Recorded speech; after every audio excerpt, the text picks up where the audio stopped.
Oh, all right, Anthony. Right, hello. How are you? Hey, Are you Anthony, I'm okay? good. Good to see you. Where are you in London? I'm not in London. No, I'm quite close to Birmingham's probably the best place to put it. So I'm West Midlands. Okay, cool. Very cool. It's very very cool. But no, obviously Fantastic Four 1994 is a series that I'm doing at the moment to try and promote people's interest to hopefully get the film released. The petition is, I believe I checked it today and it was at 6,200, I think.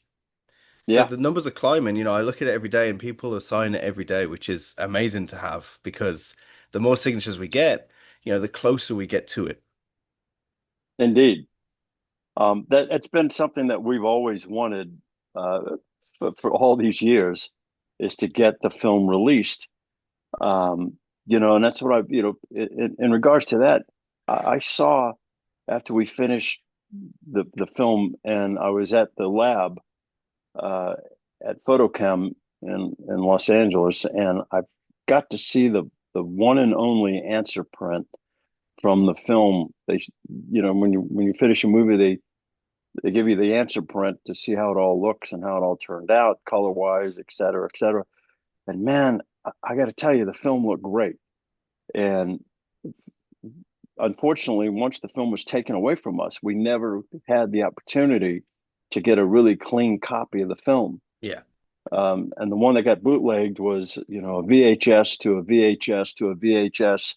And by the time, most of the fan base out there got an opportunity to see the bootleg copy, it was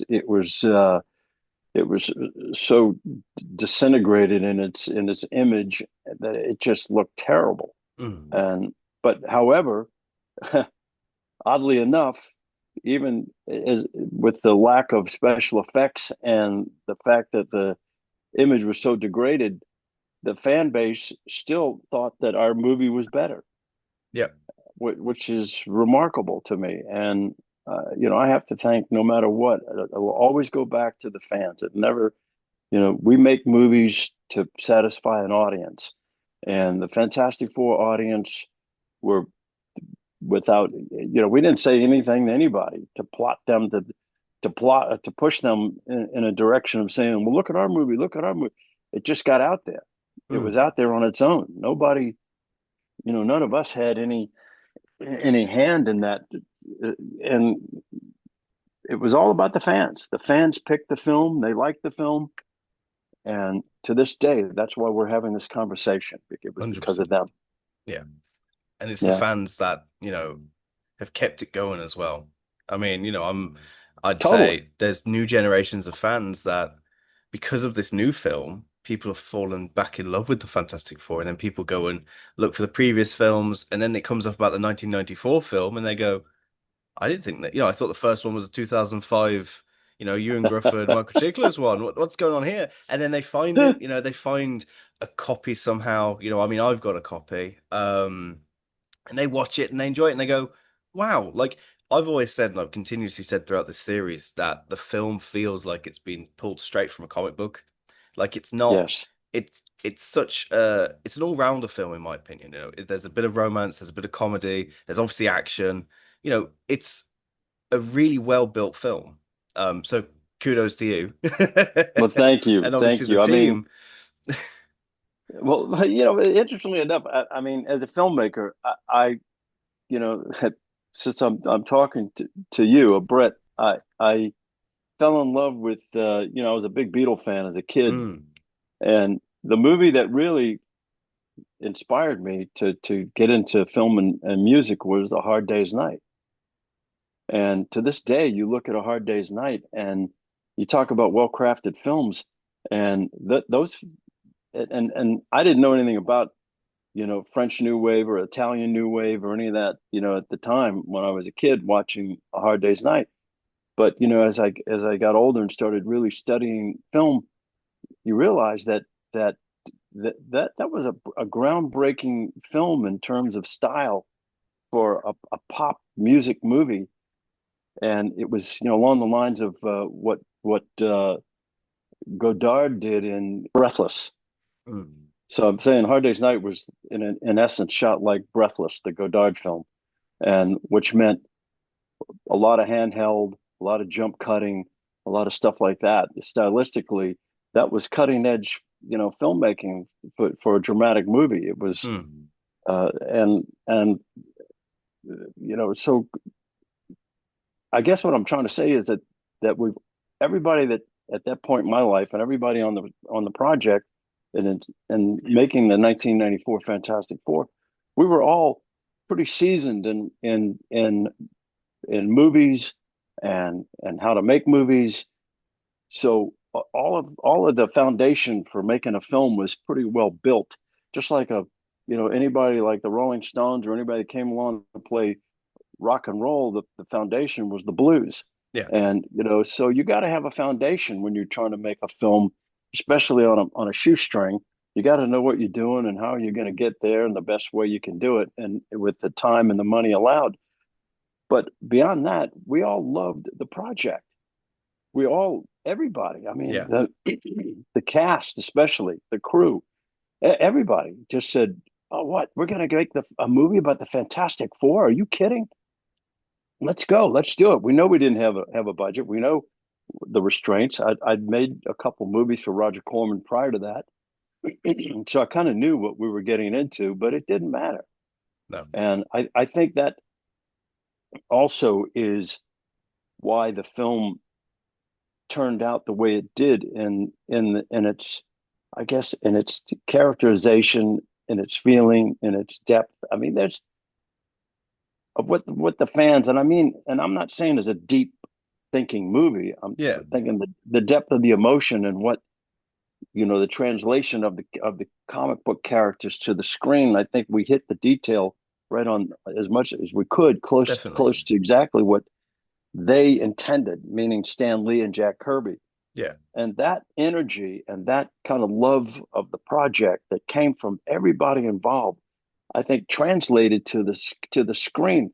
And I know it sounds airy fairy or whatever you want to say, that it's some mystical thing or not, but I really believe that if people come to work every day to make a film or whatever you're doing, but you come to work every day believing that this is going to be the best damn thing in the world and we're going to make this great.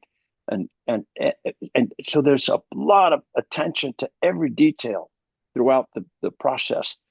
And it comes from dedication and love of what you're doing and what that project meant to all of us. And I really believe that's why that film stands up 30 Mm. frickin' years later, you know? And it is, and it does. I think all the effects, the costumes, the acting style, the way that it's, blocked and things like this, it really does stand up to modern Marvel films. Definitely set like a future foundation to, you know, what kind of comic book films should be like. They're whimsical, they're fantastic, they're a place where you go to enjoy it. They're not meant to be serious and gritty, in my opinion. This is my, sometimes it works, like with the Nolan Batman trilogy, but Yeah, sure. with Fantastic Four, they've always been, bright colors. The blue suits, as you can see behind you, the blue suits, they've got the bright colors on. They stand Yeah. out. There's four of them. They got matching costumes. It's such a precedent for superheroes. And obviously, being Marvel's first family, they really did lay that kind of this is really a fantastic superhero team. And it comes out in the Indeed. film. It really does. And with the performances and with the themes that are in the film, there are themes in there. It's very much like a family-based film, like a found family in a sense, where they're all struggling Indeed. with this change, but they realize that they need to use it for good, and obviously they face off against Doctor Doom um and the Jeweler and things like that. But one thing I do want to ask is directing the film. Um, I spoke to Craig a few days ago. I was just going to ask you about Craig Nevius. Yeah, he did a great job. An He wrote amazing, he wrote a great fantastic, yeah, script. really, really And great. that's where it all starts, Anthony. I mean, if you don't have a great script, you're not going to have a good movie, No, no matter what you try. If the script sucks and you're in trouble yeah. from the get go, you just no matter how. And we've seen hundreds, if not thousands, of movies throughout the decades made from just lousy scripts, and they're just bad. Yeah. And it doesn't matter what. I mean, that's the thing about making a good movie is that you hope and pray that when you're working on something like this, that all the elements line up. You know, because there's so many different things that you have to get right, or by karma, or by hook or crook, or by work or sweat, whatever it is. If everything just lines up, man, if you start with a good script, and that's the jump off point, Yeah. and everybody gets excited about it right from the get go, before we even go to, before we set up a lighter or put film in a camera or anything. Say, wow, check out the script, man, it's absolutely terrific, and the actors get excited. Everybody's excited about it based on the material. Yeah. And that's how that was the first thing, is that yes, Craig wrote a great script. And and like you said, with the excitement, you can see that in the film. You can see the actors having a good time with it. They're enjoying playing these characters because they're legacy characters. The Fantastic Four is such a popular team that, even, in 1994, they were such a popular team. You had so many writers that took on the mantle of the Fantastic Four, obviously with the originals by Lee and Kirby, and having that kind of, like I keep saying, where it feels like it came off the comic book page, because it does. It feels like you're watching a comic book happen. So with the performances, the costumes, it feels Yes. so authentic to the source Well, material. thank you. And it's like a love letter to the original Fantastic Four, and I absolutely adore it. And like I said, you No, know, thank you, Anthony. but I love it, and this is why, I want it to be somewhere. I want it to have a spot where it deserves to be recognized as, and it's an amazing film. It really Well, is, and you can see the love, and everyone that I've spoken to regarding the film, you can see the love surrounding the project. You can see the enjoyment that everybody had doing it, and it's just it's lovely to see. It really is. if I don't know if what you can use in your podcast, but there is a clip of Matt Shackman on YouTube when he was being interviewed by the Hollywood Reporter at I'm guessing it was at the premiere of the Fantastic Four, that the new one that he directed, and he said almost exactly that. There was a Roger Corman version of Fantastic Four that was never released. And we used the four original actors from that movie in this film in cameos. That movie, I think, is really special. They made it with a lot of love, and it's always bummed me out that it never came out. And so they are included in this film. He said that, about our film, he mentioned our film, and that, he was disappointed, that it never got released, and he said that they put a lot of love into it. He used the word love, Yeah, and I actually just saw that clip yesterday, and I thought, wow, how cool is that, man? That this young guy, um, our movie 30 years ago. I don't know how old. I don't even know how old Matt is, but he's a young man, and maybe he was 10 years old or something, or when our film came out.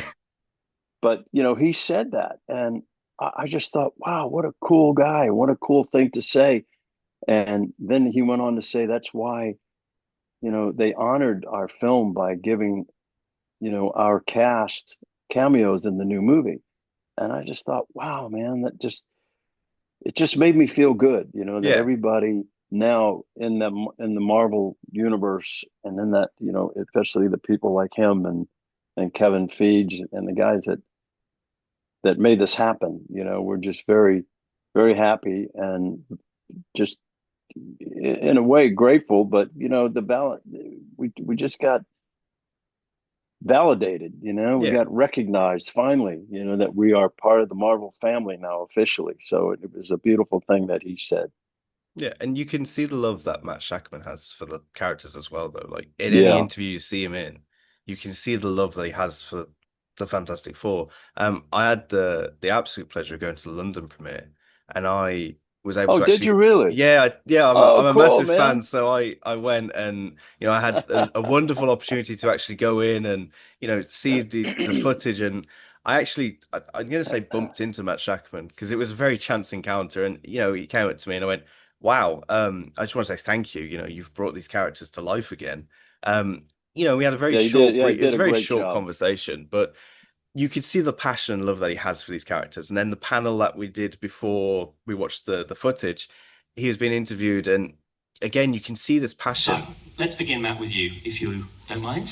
Sure, go ahead. Tell us a little bit about how you began this one. Let's begin at the beginning.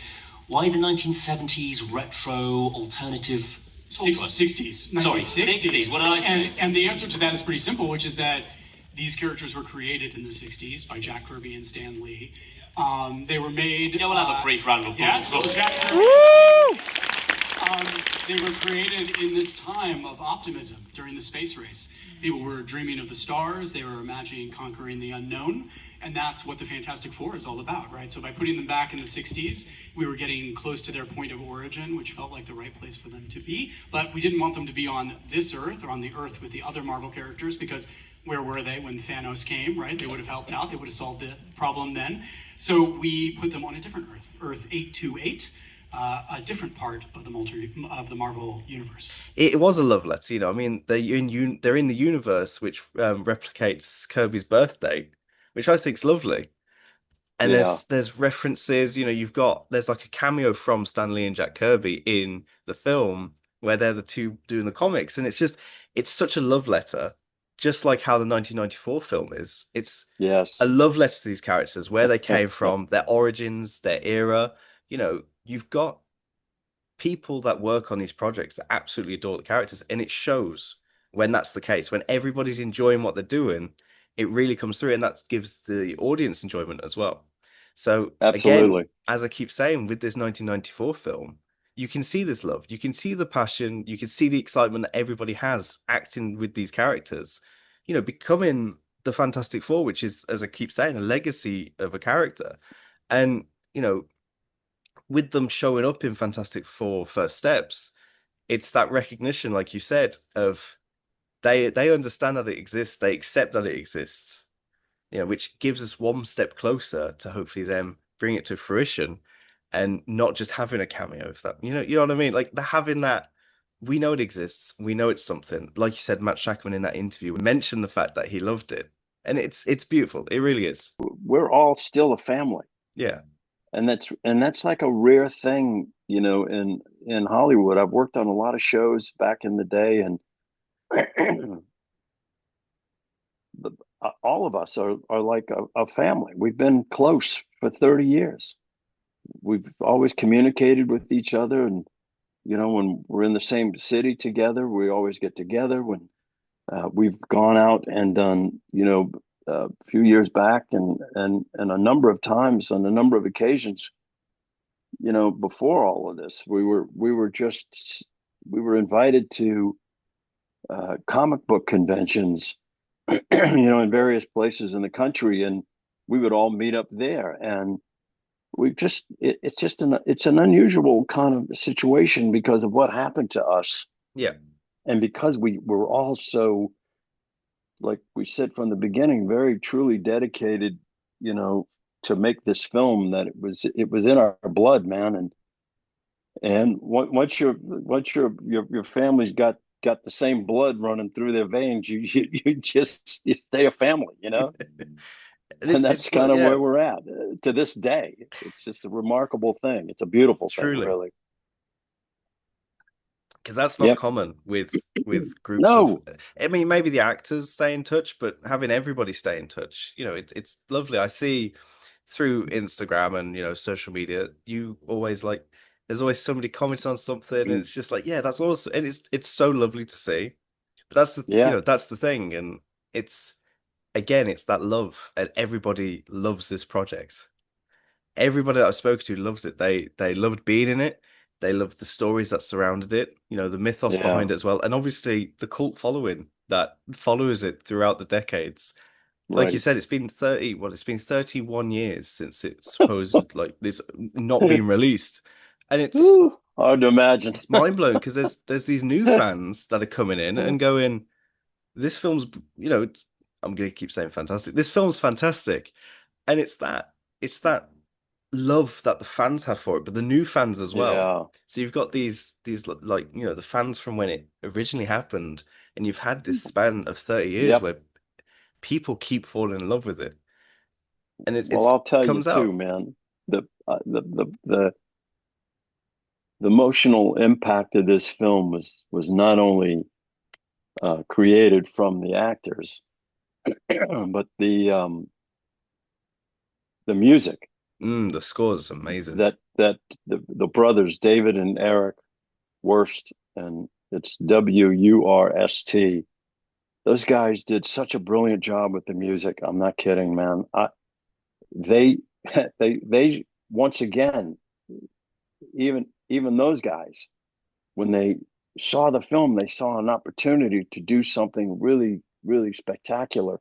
Yeah, And even to the point of spending some of their own money, you I did know. hear about that. I did hear about that. That And they've, you know, yeah, they they spent, I think, $6,000 or $7,000 of their own money, threw it in the pot, to make sure that they could get a, a 48 piece orchestra to record the music that they heard, that they created, um, that they just thought this film needed a James Horner-esque, level of soundtrack. And we recorded it at the Capitol Records building on Vine wow. and in Hollywood. Down in the basement, the recording studio is in the basement of the building, and it's the same recording studio where Frank Sinatra recorded. Wow. I mean, yeah, people like that. I mean, there was so much history in that recording studio. And I went there, they recorded the entire soundtrack with a 48 piece orchestra in one day. That's mental. They got, I mean, think about that, man. It's sort of like what the Beatles did when they would go into a studio and knock out 3 or 4 songs in a day. It's crazy, man. But That now, is. and back then they were working on a 4 track. But these guys, David and Eric, man, they had their music together. They had everything precisely written and done, and I'll never forget it. And it was so emotional to be sitting in that that historic recording studio and listening to the soundtrack from my movie that these guys created. And it was nearly overwhelming because it was, boy, if you go to a concert Yeah. just to listen to classical music being performed by great orchestras, it's your soul soars. And man, I was sitting there, my soul was soaring because I could see the images that helped inspire them to create something so beautiful and so glorious for a low budget movie like this. It was, yeah. I mean, that soundtrack, you could put that soundtrack in a $50 million movie Yeah. easily, Yeah. easily. Because it Yeah. can the music itself Oh, conveys emotion, and it's, it's a powerful soundtrack, I think. You know, it's such a beautifully it really constructed. is, and it elevated the film. Yeah. It's like we say, when you get a good actor in a room with mediocre actors, they elevate everybody's level. The talent Yeah. level, everybody just goes up and they rise to the best, and the best brings out the best in people. And I'll tell you that these guys, the soundtrack just elevated the movie on it. It really did. It does. It does. And it's a soundtrack that should be shared because it is a glorious soundtrack. And the fact that Well, you go out just and it's online, man. You can go and get, if anybody Googles the Fantastic Four 1994 Fantastic Four soundtrack, you it's can there. find it. And Okay, it's I'll just definitely put the and link. it's the soundtrack, nothing else. It's beautiful. It You is. can just and you can, I think you can just download it for free. I don't even think you Oh, have there to you pay go. for it. Um, but I have CD copies of it, so um, it's just, anyway. I Yeah, bet that sounds they gorgeous did on a a great CD job. though. I bet that Oh, it's sounds really fabulous. nice. But what you can download now, it's the quality is there. I mean, it's the full soundtrack of the Fantastic Four. You can download it on the internet. There It's you go. great. I'll see if I can find a YouTube link and I'll put it in the description of the video below because it is a gorgeous score. And the fact that It it was is. recorded in one day absolutely blows my mind. I know. I know. It's pretty remarkable, frankly. It really is. But And that's, it's no money. They had no money. in a day. They paid, like I said, they brought in, they wanted a full 48-piece orchestra for this. They didn't want to cheap it and go with a synthesizer or something like that to fill in the strings. They everything you hear in that soundtrack was from real instruments. It wasn't just a synthesizer, faking it like a violin or a cello or something. I Mm. mean, they did it, man. It was really very cool. And I obviously it returns us back to the point of the love that's been poured into the project is there. Like you've Oh said, yeah. these people put their own money into the pot to make sure that they could do it justice by getting a 48-piece orchestra instead of using a synthesizer.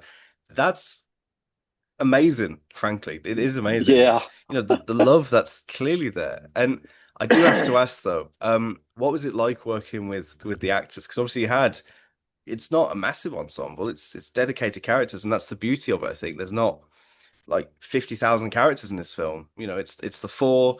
You got Doctor Doom, you got the Jeweler, you got the Henchman, and then you've got like the Subterraneans. How was it Well, working with the actors? that I don't know if you remember the famous film director John Huston, who made the Maltese Falcon. He did uh, the Treasure of Sierra Madre. I mean, he made some really great movies. And I read an article with him, or it was an interview or something years and years ago. He said when somebody asked him the question about directing, he said, I do 50% of my directing and casting." And therefore, you see why Humphrey Bogart was selected to be in a lot of his movies, because he could hear him, he could see him, so on and so forth. And Yeah.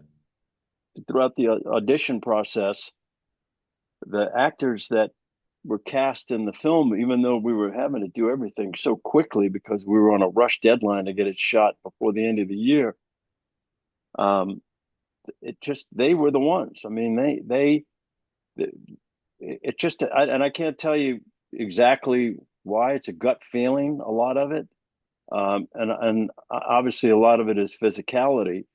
You say, well, I'm looking at what they created, what Jack Kirby had Yeah. created in the comic books, and that this is what Reed Richards looks like. This is what Johnny Storm is all about, and I've read not only the first comic book. I was a fan of the Fantastic Four since I was a kid, and Mm.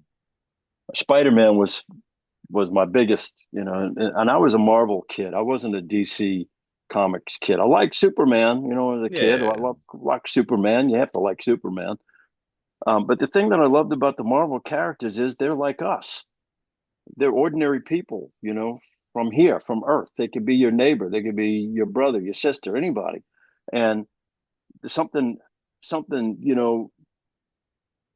happens to them that transforms their body and their mind and their physicality into something extraordinary. And that's wow. That's like it's in a sense, it's like what gives everybody hope to live, to say, I can be somebody special. I can be, and not necessarily superhero special. It's even just on the psychological playing field. You just say, yeah, if they can do that, I can do that. It's like the way kids look up to sports figures and so on and Yeah. so forth. They're not from another planet. No. They're from here.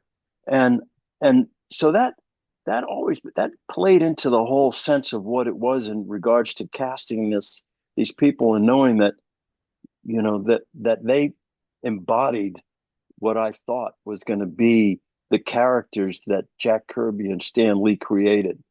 The look and the essence of Yeah. them. And I said, wow. And and like I said, you see them, they say, boy, he sure looks the part. And now you go, wow, I feel it. That's the guy. That's the girl. That's it. So all of the people in every role, and I was lucky to get somebody like Ian Trigger, who actually was a Shakespearean actor from London to play the jeweler. Yeah. I mean, that guy, he did, I'm not certain, I have to go back and look, but I think he may have worked with the Royal Shakespeare what's the Academy? The Royal Academy, Dramatic Yeah. Arts, Yeah. the Royal Academy, yeah, Dramatic Arts. And he was such a brilliant, classically trained Shakespearean actor. And it's once again, it's like if you get the right people in the role, you have to think about how are you going to, first of all, work with someone or work on a film that is such a low budget on a tight schedule where somebody's going to come in and just hit it right out of the gate, man. They're going to just hit it because we're like I just said, you're right. Yeah, hurry, man, hurry up. And I have to really give most of the credit to, in fact, if not all the credit, but most of the credit certainly to the actors themselves Mm-hmm. that were in this film. And you're asking me, how was it to work with them? It was because, first of all, they were really good. They looked the part, they sounded the part, but they came in extremely uh, uh, well prepared. And I went out and got the first comic book. There was a reproduction of comic book number one and passed it out to everybody, particularly the heads of the departments for the art department and wardrobe and so on and so forth, to say, look, this is the style of the film. We got to do what we can do. We got to kind of style this like 1960s. And in essence, what they did with the new one. Mm-hmm. And hence First Steps. And that's because there was no Fantastic Four movie prior to that. So the script is what the script was all about. This is how they became the Fantastic Four, and we all know that happened in the 1960s. Yep. So the cast, the talent, they went out and read. I mean, they know more about each one of those characters than I ever will. And when we would go to comic book conventions, and we were sitting on a dais in Los Angeles at the Shrine Auditorium right before our film was supposed to be released, there were fans lining up out the door to see a 5-minute clip of the film, and then there was a Q&A with me and the cast. Mm-hmm.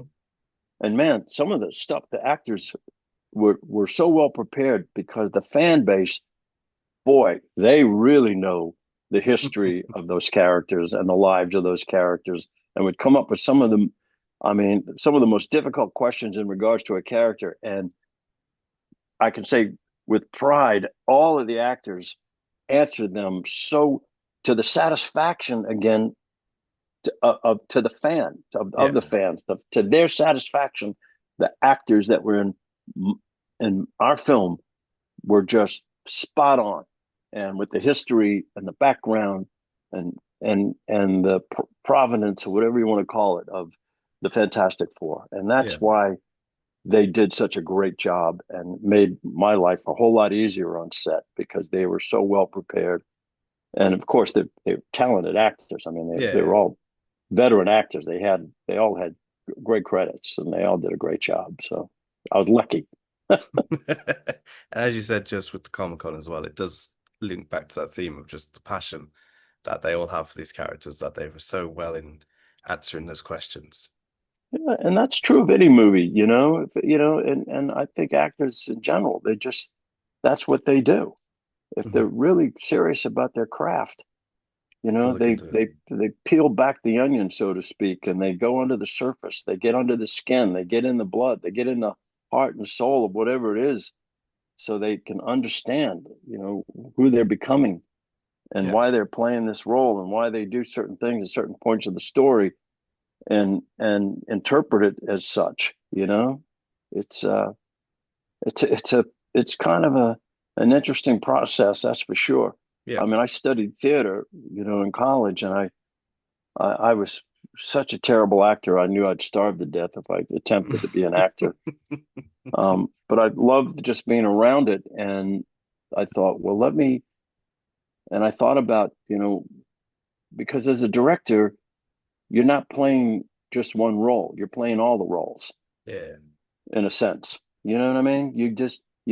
You become, as you understand each character in the film or the story, you become, in essence, each one of those characters to a certain degree Yeah. in order to understand them well enough to realize what the actor is doing and their interpretation is spot on. Yeah. And so that was kind of like, when I watch movies, when I was a kid growing up and I watched, Hercules, skinny kid, I'd go home and grab a trash can top and a and a and a stick for a sword and act like I was, this big muscular guy or Superman or whatever. I just, you embody these characters, and if yeah, that's just the kind of person I was as a kid growing up. That I Yeah. was, my mother used to say, yeah, that's, my son Oley, he's a dreamer, and because I would always see other people in other places in my head, Yeah. and even to this day, I can't help make references to stories that I've read or even movies, situations in certain movies. I love that. Yeah, I mean, I remember I walk across the street and I see a pair of crushed eyeglasses, and I think about, oh, that movie Potemkin, where the woman is a famous shot where she gets shot in the face through the eyeglass in the silent film Potemkin. When, and, and it's just those kind of references. They just, I don't know, man. I'm rambling too much, man. Just No, not at all. let's just go ahead and ask me what else you think you might need to make this a coherent, interesting podcast. Well, my main thing is, and I say this to everyone that I speak to, the main thing is this is meant to just feel like a conversation, hence the name. It's a conversation. It's not, I'm not Yeah. trying to get anyone for an interview and things like this.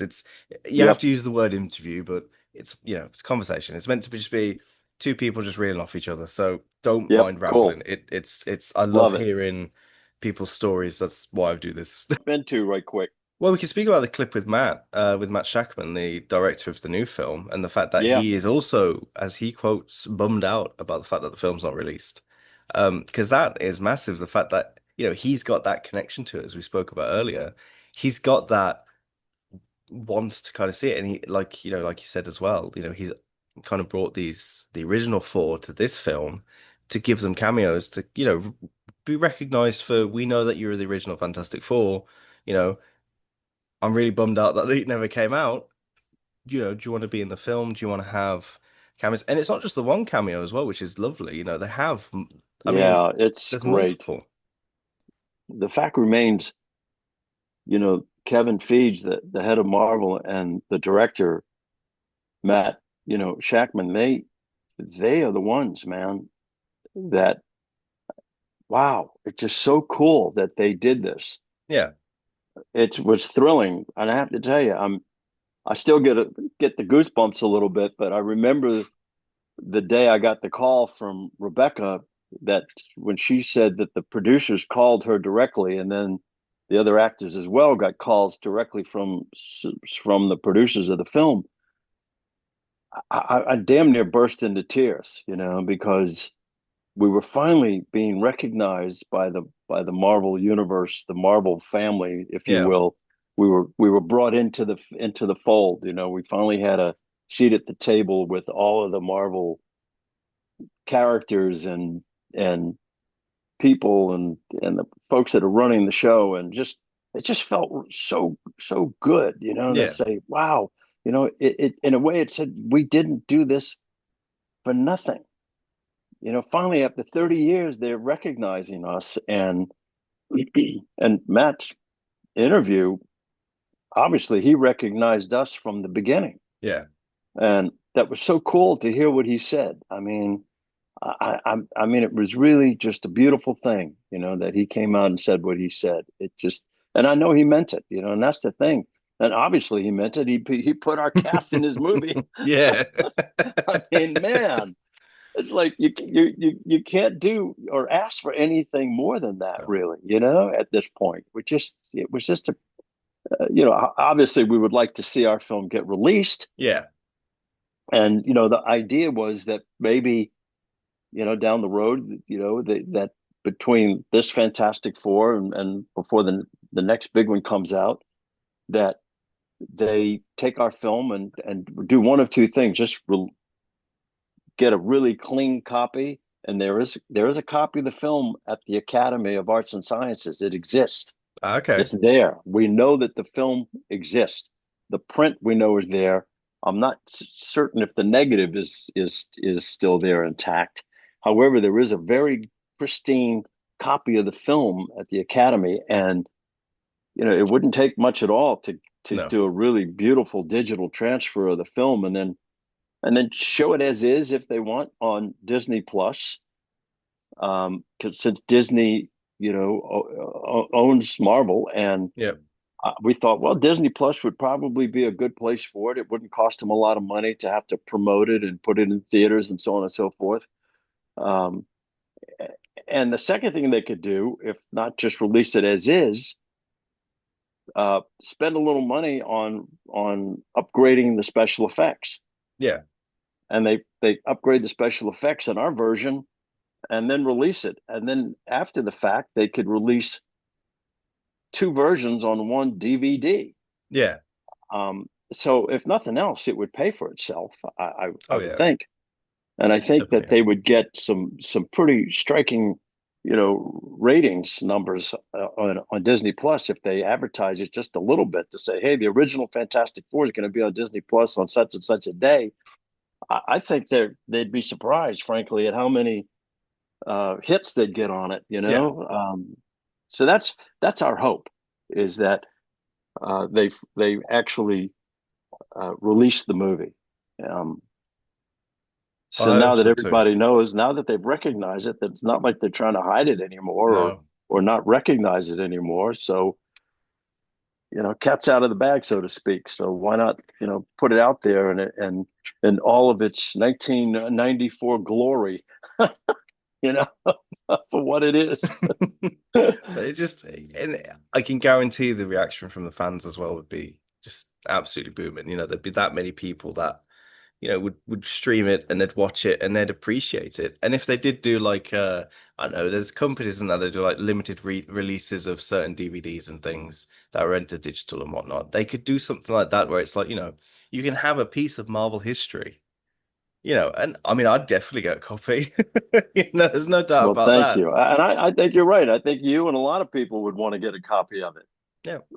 a good copy, not just the crappy, copy that was made from a VHS and a VHS and a VHS. Just passed through so many. But no, Yeah. I think there's definitely hope. There's hope, and I think that's what can fuel anything. If there's enough hope, there's enough voices behind it. Yep. Marvel loves the fans. We know this. They're big on fan service with cameos and decisions that they make and things like this. They do love the fans. With events that they do like the premieres and things like this. That they Yes. their biggest thing is their community, and this project, in my mind, is something that would please so many fans over a span of decades as well. There's generations of fans that would appreciate this. And with the current hype about the Fantastic Four, people are delving back into their love of it. I mean, I've loved the Fantastic Four for years, but Yeah, me with too, man. yeah, I I think have really. I they're my really favorite have. superhero team. I adore them, and I think there's many more fans now because of this new film, and then it shows light onto the classic, and yeah, I think with enough buzz and it'll snowball, and Marvel will be like, you know what, yeah, let's give the fans what they want because they're big on that. And like you said, it wouldn't hurt them too much. It's No. already there. There's a copy of it. I know the film is shot. It's in the can, and with the visual effects today and what we're doing on a computer right now Mm, for this short film that I'm going to shoot as a proof of concept, we're building all of our or generating, I should say, all of our motion blur shots from behind the car that we're going to be putting on an LED screen on a video wall. It's all we're creating all those effects in AI. Yeah. Literally taking a photograph of a lonely road or a background that looks like it's out in the middle of nowhere, and Yeah. taking the photograph as a prompt and put it in an AI generator, and making a 6 second shot of the car, like the POV of a car, somebody's POV going down a road out in the middle of nowhere. And Yeah. then I take the 6 seconds and I create a loop in iMovie for 30 seconds or a minute, so we have a longer shot in the background while the actors are going through their dialogue. It's remarkable. So for them to take our film and upgrade the effects, Yeah. wouldn't I would suspect it wouldn't cost more than $1 million or so to do it all right, and wow, that, and for them to reinvest $1 million into a and have a whole movie to they got a whole movie, done. The It's film's there. done, man. Put another $1 million into it, not 50 million, not 100 million, Yeah. 1 million, Yeah. and maybe it's a little more than that. I don't know. I haven't done budgets on visual effects, and I don't know what it really costs. However, it's not going to be some ginormous amount of money. Definitely not, no. And I like the idea with So having the release, if it came to a disc, to have the two discs. And you could have the enhanced version and the classic version. And yeah, people would enjoy both. I'm sure people would enjoy both because I think it's so the too, film in man. its entirety. But honestly, it's been amazing speaking to you today. And I've truly enjoyed speaking about all the insights and what it was like. And I really do hope that, something comes from this and we can finally see it and enjoy it in all its glory because it deserves that. Because Thank it you, is Anthony. it's a love letter to the characters. Everybody involved is passionate about the characters and you can see that. So to share that with the rest of the world would be fantastic, to say the least. Yes, indeed. But Well, it's no, been a pleasure speaking with you, and like I said, it's kind of remarkable to myself, in fact, that I am having conversations like this with, young guys like you, mhm. 30, 31 years hence. And here we are still talking about my movie. And that in itself is a rarity. I mean, how many people are out there interested in talking about, go back and see how many movies were made 31 years ago? I mean, are they talking about any other movies that were made at that point? I mean, not like this, No, definitely not. No, You'll and never that's forget about great movies. I mean, there's so many great movies that we always make references to, but yeah. to still be in the zeitgeist and out in the world and the conversations on the internet and so on and so forth. I mean, it's kind of crazy, man. It says something, I guess, 100%. about us and the Yeah, movie. So yeah, and it is that fuels it. To be truly honest, again, it's the community that love it. It's the generations of fans that have loved it or come to love it. It is just that massive community feeling that there's so many people out there yeah, that want to see this film come to life in a sense. Because of course, we can watch it, but we can't watch it in its glory in a sense. It's yeah, like I you said, hear it's you, like a man. VHS of a VHS of a VHS of a copy, and it's Yeah, like, you know, I'm sure. Obviously, you said that you saw obviously the fret, you saw it, and I can only imagine the colors and the effects and oh, the way it feels, the way it sounds. I can only imagine. well, the production designer Mick Strawn and the cameraman Mark Perry, they both put their heart and soul into it as well. And I should have mentioned them earlier in the interview because, or in the podcast. I mean, they're just, once again, it was all about dedication to wanting to make something great out of respect for the Fantastic Four, Yeah, and out of respect for Stanley and Jack Kirby. That's yeah, it. and it's a massive homage to their original stories. Indeed. But yeah, thank you so much for being here. Thank you so much for Anthony, thank joining. you, buddy. And All thank you for right. the conversation. I hope you have a wonderful rest of your day. And You I'm too, sure we'll man. be in contact again. Yes. Yes. Right Thank then. you. Bye bye now. All right. See you later.